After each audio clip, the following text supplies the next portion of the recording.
உங்களுடைய current situation is not your final destination. இந்த காரியம் எல்லாம் அவரால் ஆகும்.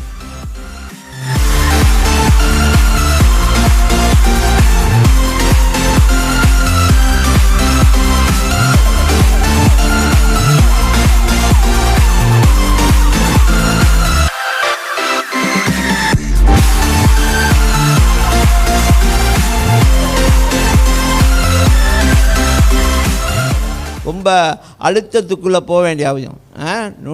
No need to be so pressurized of your current situation. Your current situation is not the final destination.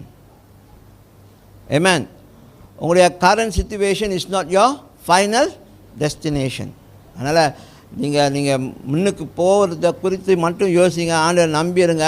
ஏன்னா இந்த காரியம் எல்லாம் அவரால் ஆகும். எல்லாமே அவரால் ஆகும். நீங்கள் வாழ்கிறதே அவரால் தான், விடுற மூச்சும் அவரால் தான்.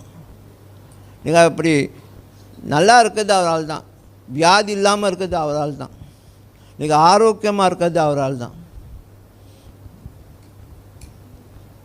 யாரும் போயிட்டு நியூட்ரிஷனை போய் பார்க்கல, யாரும் போயிட்டு ஹெல்த் அட்வைசர்லாம் பார்த்து நான் எப்போதுமே ஹெல்த்தியாக இருக்கணும் அப்படின்னு சொல்லி யாருமே மந்த்லி போய் டாக்டர் செக்கப்போ இதெல்லாம் போய் பார்த்து உங்களை வந்து ஹெல்த்தியாக இருக்கீங்கன்னு சொல்லி மெடிக்கல் செக்கப்னால் மாதம் செஞ்சிட்டில்ல. ஆனால் நீங்கள் எல்லாம் ஆரோக்கியமாக இருக்கீங்க. ஆரோக்கியமாக இருக்கீங்களா இல்லையா?